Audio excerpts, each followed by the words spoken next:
Empezamos por agradecer a los miles de lectores que nos han leído, nos han seguido en las dos orillas con nuestro artículo Vamos a la obra. Hay que hacer cosas, hay que gobernar, hay que transformar el país. Eso de sentarnos a conversar y a conversar y a conversar puede ser cosa magnífica para los que estén en trance y en plan y con posibilidades de conversar. Los otros tienen la obligación de trabajar sobre la realidad y de transformarla cuando sea menester. Gracias por quienes nos han leído en Vamos a la obra en las dos orillas. Bueno, y hay una cosa que no entiendo, que ahora se necesita una ley para aprobar el uso de una plataforma tecnológica como Uber. ¿Se necesita una ley para eso, Demar? Sí, es una modificación a la ley de transporte en Colombia, donde se admitiría o se ingresaría el asunto de plataformas digitales. Es un tema que raya, ¿no? Porque es algo de ciencia y tecnología, es algo de telecomunicaciones, de las telecomunicaciones, y es algo del transporte, del sector de transporte. Pues vea que ya hay avances frente a esto. Desde hace un par de años se ha venido trabajando en la idea de implementar a través de una ley, que sería una modificación a la ley de transporte, el asunto de Uber y de otras aplicaciones que llaman de economía colaborativa. Y por eso, ¿cuál es el problema? Que esto será un trámite que dure 4 o 5 meses, conociendo cómo se tramitan las cosas en el Congreso de Colombia, y pues creo que no hay tiempo para esperar todo ese espacio. No sé cómo lo van a hacer, no sé qué se les va a ocurrir, pero sí hay una iniciativa, de hecho ya encaminada en el Congreso, presentada por un representante de la Cámara por el Centro Democrático, en asocio con alguien del Partido Verde, que tienen la idea de legalizar, o una ley que legalice o que ponga de presente la posibilidad de usar las plataformas móviles en Colombia. Lo dicho, me reitero en lo dicho. No tengo conocimiento, y algo he estudiado la historia de Colombia y la historia económica de Colombia. No tengo conocimiento de que los arrieros de las mulas hayan protestado contra el transporte de carga en avión. Nunca. ¿Por qué no protestaron? A competencia desleal. Aquí la tecnología nos atropella y ya lo decían ustedes. Meses pasarán hasta que se logre hacer algo, y cuando esos meses ocurran, pues ya será muy tarde y ya estaremos en la siguiente etapa o en una evolución de esto. Es que ya se está hablando de los proyectos de Uber, de sus carros voladores. Que construye Hyundai.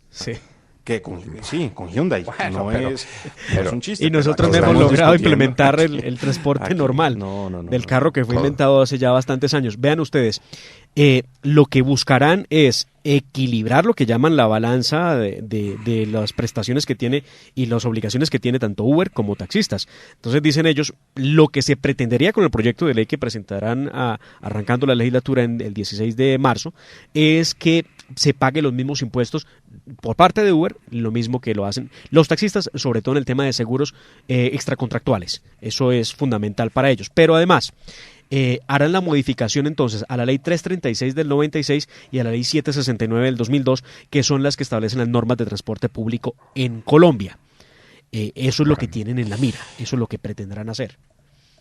Pero volviendo pues a mi tema, yo me hago cargo de la historia económica del país y no vi en ninguna parte que los fabricantes de velas se hubieran quejado de los que trajeron la energía eléctrica a Colombia por competencia desleal.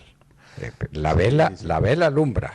Lo mismo es porque no tuvieron un superintendente como el actual. No tuvieron a Barreto. Si hubieran tenido a Barreto, estábamos montando en mula y con vela. Pero le pongo pues otro ejemplo. Los constructores de carreteras a pico y pala, ¿por qué no se quejaron de la llegada del tractor? Si hubiera estado Barreto, andaríamos construyendo carreteras a pico y pala. Barreto fue el que hizo falta. Y con Barreto nos estaríamos alumbrando con vela, nos estaríamos transportando la carga en mula y estaríamos construyendo las carreteras a pico y pala. Y estaríamos de pregoneros en la Plaza de Bolívar, porque pues imagínense el radio.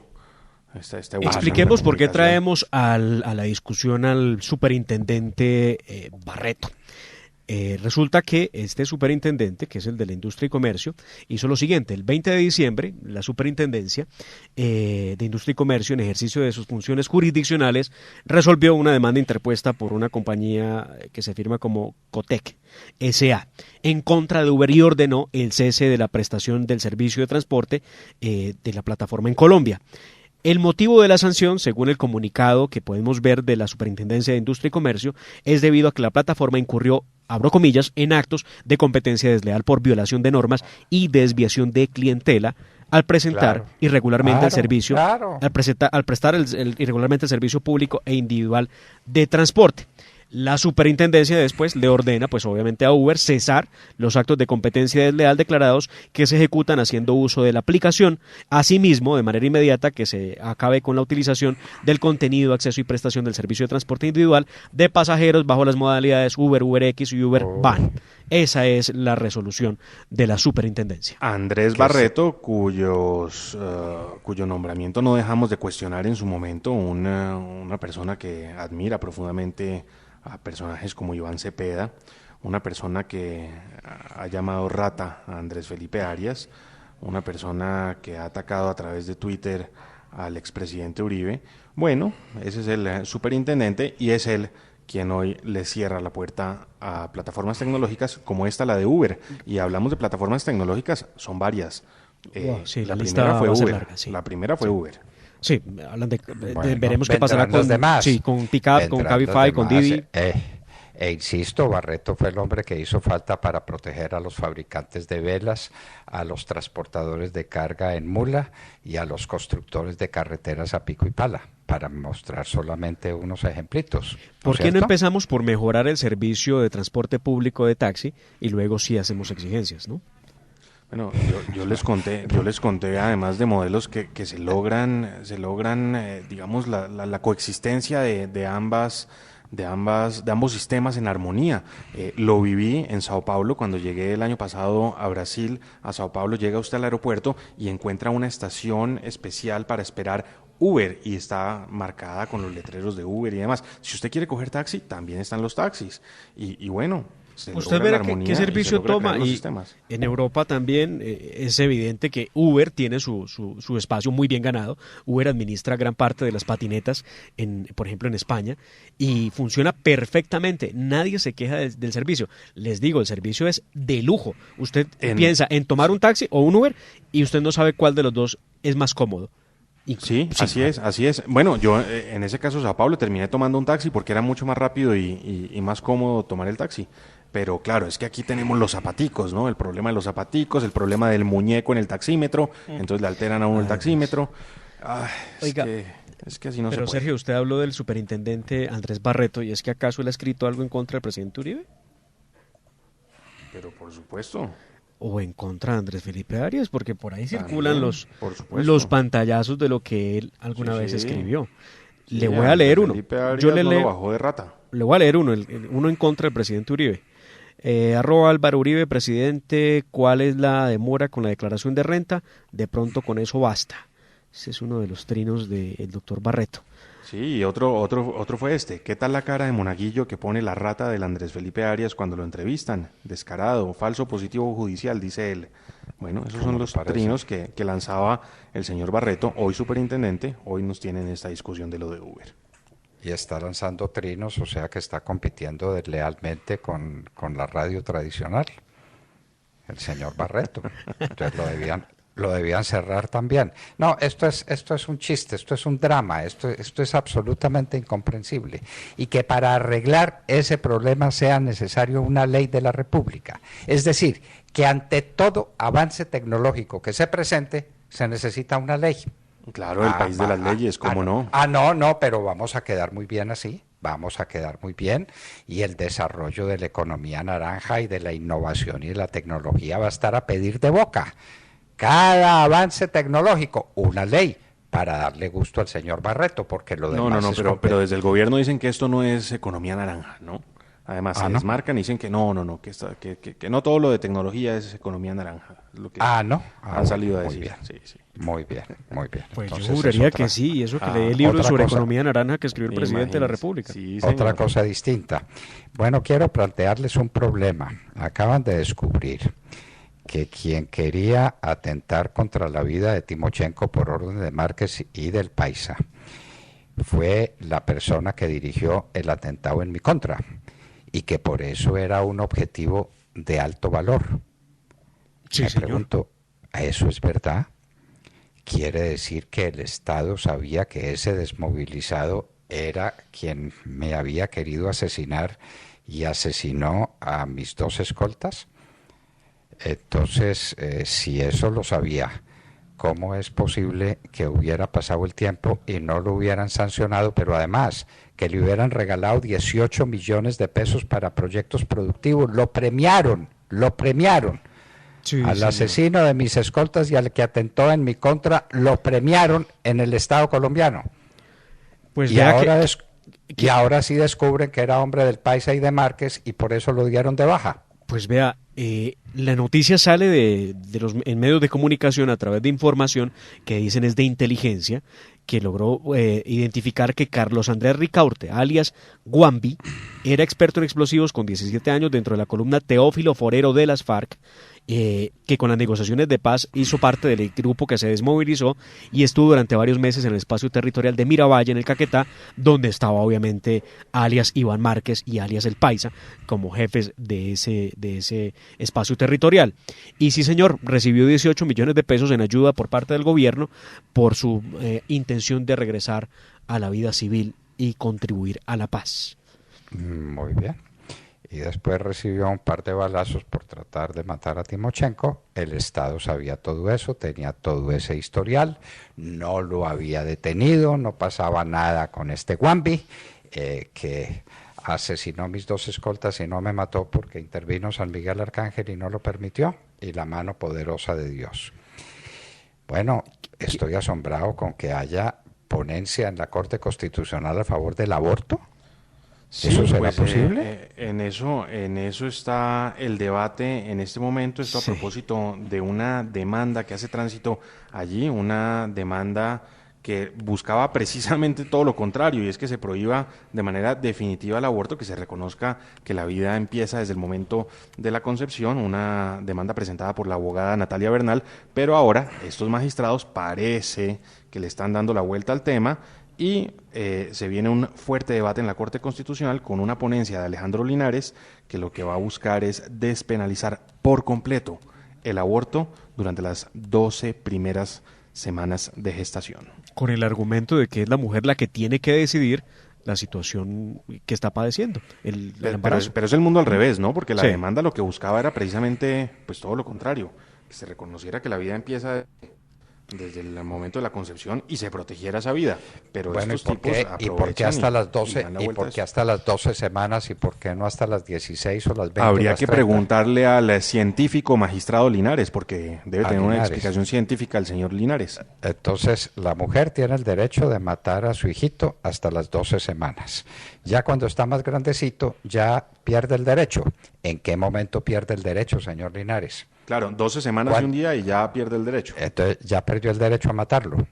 Ahora sí ya no lo puede matar. Vaya con este filósofo santista que nos encontramos, ¿no? Sí, el único Entonces, requisito para interrumpir el embarazo en esas 12 semanas es la voluntad de la mujer.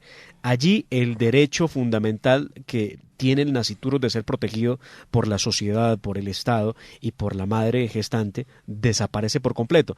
No sé, creo que tendrán que proponer también que Colombia se retire de unos cuantos tratados internacionales que protegen la vida de no nacido, que de eso sí no se dice nada. El nacitur, del que naciturus. habla el Código Civil colombiano del siglo XIX y del que habla el Código Civil francés y del que se habló por siglos y por siglos. El que está por nacer tiene que ser protegido. Pero ahora el señor Linares dice que no. Si está muy chiquito, ahí no hay que protegerlo. De esa vida se puede disponer tranquilamente. Entonces, derecho al aborto decretado por la Corte Constitucional por el santista Alejandro Linares. Ahí viene eso, sí señor. Bueno, lo que viene pues es un asesinato en masa contra niños que están por nacer y que pueden ser muertos impunemente y seguramente con la ayuda del Estado y con recursos del Estado, con recursos de todos para matar niños. Está muy bien. Bueno, que se nos cayó ayer una plataforma de la DIAN. No, pues nada más y nada menos. Ayer fue tendencia en Colombia precisamente un numeral en Twitter en el que le pedían a la DIAN que declarara contingencia porque se cayó. Es que es increíble, de verdad. Año 2020 y pasan estas cosas, se cae la plataforma a través de la cual los colombianos pues pagan el IVA y las retenciones.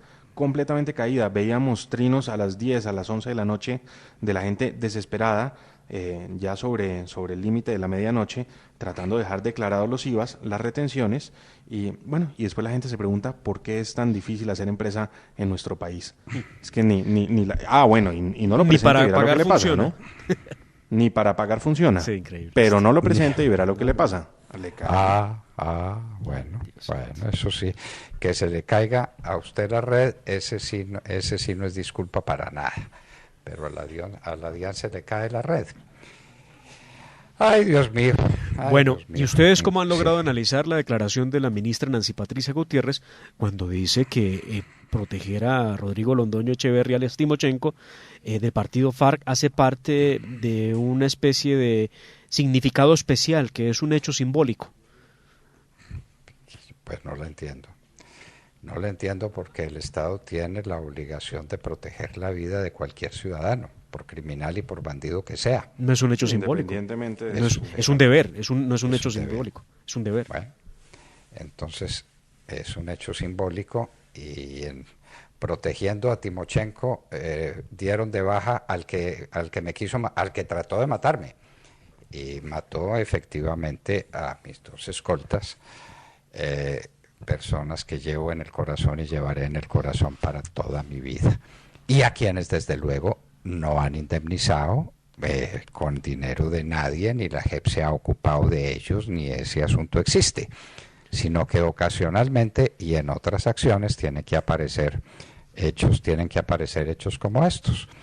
El que uno de los que trató de asesinarme, porque ya han dado de baja a otros, y ya eso pues es una historia muy larga, pues todas las FARC estaban comprometidas en eso, y esa orden vino desde Irán y pasó por Venezuela. La bomba Lapa que me pusieron no tiene antecedente ni tiene subsecuente en Colombia, por fortuna. ¿Sabían ustedes? No. Pues No. Bueno, Pues bueno. de hecho en la historia reciente no habíamos visto que hubieran atentado en Colombia con ese tipo de artefacto, con una y bomba Lapa. personaje al que le Sí lo dieron sus supimos. 18 millones y nunca contó la verdad, nunca dijo nada, Nada, ¿dónde están sus Hubo algún apuntes alto a la funcionario gente? iraní probablemente que le pusiera una bomba Lapa, de eso sí había noticia, hace muchos Bueno. años. Sí. Bueno, y la ETA también utilizaba las bombas Lapa. Claro, pero en Ah, América Latina no se había visto. Sí, al expresidente de España, José María Aznar, casi lo matan también con una bomba Lapa.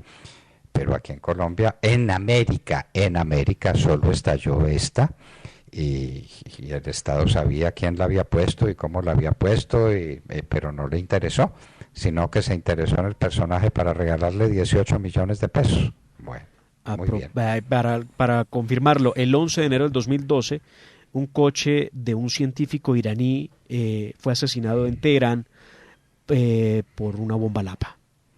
11 de enero Sí, de estoy viendo acá 2012. la noticia. Y la mía, El la 12. mía la ponen en el El mismo 12 de 2012, mayo. en el mayo. Ajá, 12 de mayo. 5 meses después. Coincidencia, ¿no es cierto? Mustafa Muy bien. Ahmadi Rozan fue el científico. Muy bien. Bueno, entonces a esperar que dicten una ley para aprobar Uber y a esperar que dicten una ley cada vez que haya una innovación tecnológica, por si no pues, sale Andrés Barreto a proteger el servicio anterior, a Sí, tal proteger vez lo cuando la ineficiente. dicten ya sea demasiado tarde y ya tengamos en marcha ese acuerdo entre Uber y Hyundai de los taxis voladores. Obviamente Es nos prepararemos en Colombia a proteger la tenerlo. parálisis, es impedir la evolución tecnológica, es caerle encima a los que quieren cambiar la historia del país a través de la tecnología. Yo insisto, y ustedes como que no me quieren hacer caso, ¿Por qué no protegieron a los productores de velas? ¿Por qué no protegieron a los transportadores en mula? ¿Por qué no protegieron a los constructores de carreteras a pico y placa? Porque faltaba Andrés Barreto, ¿o no? No de ideas, doctor Londoño. Si hubiera, se animan y empiezan a revisar. Recuerden ustedes que hubo un ministro cuando le preguntaron, bueno, ¿qué hacemos con tanto desempleado? Y dijo, hombre, volvamos a construir carreteras a pico y placa, a pico y pala. ¿Ah? Claro. Pero lo dijo seriamente, Pues claro. Con decisiones como esa nos van a llevar a eso, claramente. Claro. Vamos a terminar en transporte montados en un caballo, cosa por el estilo. ¿Cuántos hombres se necesitan para mover la tierra que mueve un tractor moderno hoy? Ahí está la solución del desempleo. Prohíba los tractores y verá la cantidad de gente que se necesita para mover esa cantidad de tierra. Lo que no le auguro es que haya muchos que se le quieran apuntar al tema. Sí, la gente no quiere volver a eso. Papi, ¿por qué no? Yo no entiendo quién puede estar contento con la medida de retrasar al país tecnológicamente. Bueno, Andrés Barreto. ¿Y los taxistas? Los taxistas que salieron a decir que las señoras que trabajan con un Uber, que prestan su servicio en un Uber, se debían dedicar a lavar y a planchar. No, pero esto... O a la pornografía, Dios, que es... Por Dios, pero ¿en qué mundo estamos? Sí, señor. ¿En qué mundo estamos? ¿Ah? El mundo de las oportunidades de la mujer, donde las mujeres irrumpen en la vida con unas posibilidades inmensas cada vez mayores mientras más tecnología hay. Mientras menos fuerza bruta se necesita, mayor es la capacidad de competencia de la mujer, ¿o no? Pero claro, porque sí. Hay ciertos Está probado, oficios que sí. no desempeñan sino hombres por hecho de la fuerza física que ellos tienen. Pero una vez que la tecnología avanza, las mujeres pueden hacer las cosas con la misma o con mayor eficiencia que los hombres. Entonces, abajo la tecnología. ¡Viva Barreto! Ese es el nuevo grito del momento. Y si quiere Uber, apruebe una ley. Mientras no haya ley, no puede haber Uber. Mientras haya una ley, no puede haber avances tecnológicos en Colombia. Linda conclusión. Esa me preocupa más que cualquier cosa. Sí, el país de las leyes, ¿cómo no? Bueno, y precisamente hablemos de este tema del Uber y de las implicaciones económicas y sociales que trae. Y lo haremos con un experto, con Oliverio Enrique García, presidente de Andemos, la Asociación Nacional de Movilidad Sostenible. En un minuto, Oliverio Enrique García estará con nosotros en la Hora de la Verdad y les hablábamos al oído. 7:43.